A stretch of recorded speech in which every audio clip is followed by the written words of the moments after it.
What's going on, guys? We continue talking about sorting algorithms, and today we're looking at selection sort. It's an algorithm that is pretty easy to understand and it's not that hard to implement. So let's get started.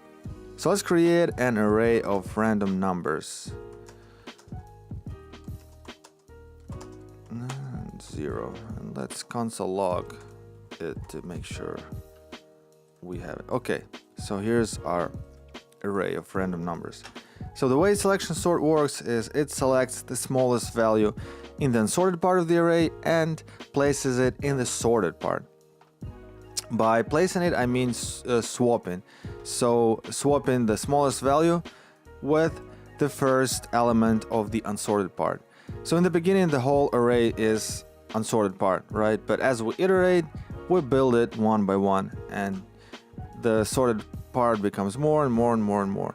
And let me write some pseudocode so that it's going to be more clear. So the way we start, so when we start iterating, we assume that the first element, which is 7, is the smallest value. So we are assuming, and we're saving it to, let's say, smallest value is 7, right? So this is the smallest value. This is our assumption. And as we iterate, we test this assumption, whether it's true or not. So we say, is 9 smaller than 7? No, it's not. Is 3 smaller than 7? Yes, it is. So our assumption was wrong, and now we assign the smallest value to 3. So now the smallest value becomes 3, becomes this element. And we keep iterating, we keep comparing. Now we compare the rest of the values with 3, because the smallest value is 3. So we say, is 5 smaller than 3? No. Is 15 smaller than 3? No. Is 10 smaller than 3? No. Is 0 smaller than 3? Yes, it is. And so now the smallest value is 0. And in the end of the iteration, like I said, we place it in the sorted part. And what it is just swapping it with the first element of the unsorted part. And unsorted part is the whole array, and the first element is 7, right? So we swap 7 and 0. So we place 7 here. 0 here and 7 on its place. That was our first iteration. Oops. The second iteration, 0 is a sorted part and this part is unsorted part. So starting from 9, we assume that 9 is the smallest value. And then we test this assumption. Is 3 smaller than 9? Yes, it is. We assign small value to 3. Is 5 smaller than 3? No. Is 15 smaller than 3? No. Is 10 smaller than 3? No. Is 7 smaller than 3? No. The smallest value is 3, and in the end of the iteration, we swap smallest value with the first element of the unsorted part, which in our case is this whole piece. The first element is 9, so we swap 3 and 9, and we place 3 here and 9 here. And I don't want to go through the rest of the elements, but you guys, I hope you get the idea of what's going on. And as we write our code, I think it will be more clear what is going on. So let's create a function and call it selection sort, which is taking the array. And let's calculate the length of the array. Set length equals array.length. And let's create our for loop.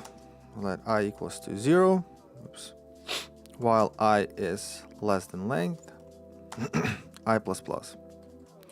So let's grab that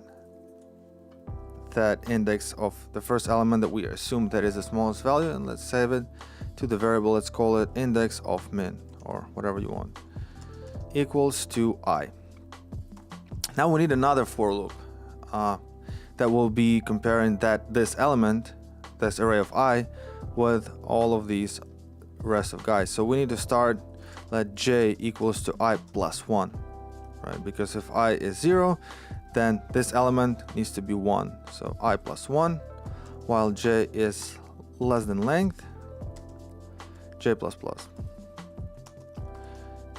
And in here, so how our checking condition will look like is if array of j is smaller than array of index of min. Okay, so array of j in our case is 9 and array of index of min is 7. So is it smaller? No. Is, when we move on, when we ask, is 3 smaller than 9? Yes, it is. And in that case, if it is true, then we just assign that value to index of min. So we say index of min equals to j. So now this, which is 2 becomes the new index of min. And then we move on, move 2, 3, 4, 5, 6, and in the end it is 6, right? So index of min is 6. So yeah, we find the smallest value and we assign it to the variable. And in the end, what we're gonna do is, first we're gonna check if our assumption was wrong, and our assumption that that this is the smallest value, right? So we say is index of min, if index of min does not equal to I, then we're gonna do the swapping. So what this code means is, for example, if here in the beginning we had like, let's say -5, all right, so as we start iterating, we assign I, which is 0, this value to index of min. So index of min is 0, and in the end of the iteration, the smallest value turns out to be the same, to be the same index. So if in that case we don't need to do extra work, right? We just move on. We'll leave this, meaning this element is sorted, is on the correct position, and we keep looping. But if this assumption was wrong, then we're gonna do the swapping. And the swapping is pretty simple. The idea, we did it in bubble sort. If you guys watched the video about bubble sort, we also did it with sorting, with swapping. So the idea is we need to swap to 2 values, okay? So one of the value we need to save to a temporary variable, which we can call temp. So temp is array of index of min, and now we can assign array index of min to whatever value we want to swap it with. In our case, array of I, and array of I is equals to temp, which is the value that it used to be array of index of min. Okay, so that's the swapping. So let's not forget to return our array in the end, and let's see if it is working first, and then we'll modify it a little bit. So if we call the function selection sort on this array will be modified, right? This array will be sorted. So that means that we can just console log array and see if it worked. Okay, so now we see our array and it is sorted. Okay, so it is working. We can do a little better. We can modify it. I just wanna first I'll move this code. And so what we can do is we can create a function, call it swap, function that takes array index 1 and index 2. And we can do a little better syntactically, in my opinion. What I'm gonna write is what is called array destructuring. It's one of the newest features of JavaScript. It's an amazing feature.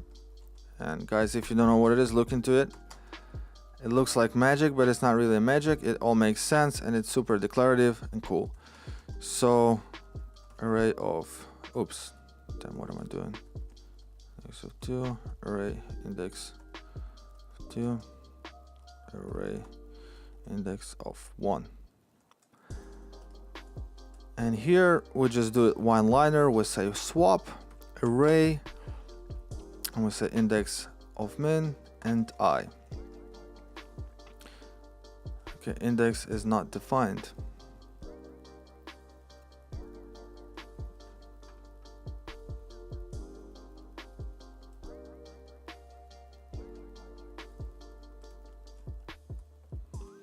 Okay, of course, because it's array. All right, let's save it, and you see the result is the same, but this is 1 line and here is 3 lines. So whatever you guys prefer, I prefer this. I love the syntax, and I think that's it. Thank you guys for watching and have a great day.